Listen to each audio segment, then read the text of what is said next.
So ayun guys, magandang araw po. Kung malapit ka dito sa lugar na to, Santa Elena, Barangay Santa Elena, puntahan nyo na po. Dito ko lang po siya nilagay. Yan. Ito yung ano, tingnan nyo na lang po mabuti. Yan, dito.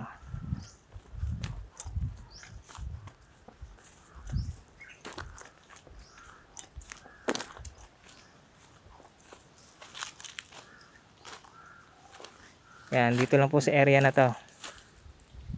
Yan. Yan guys, dito ko lang po nilagay.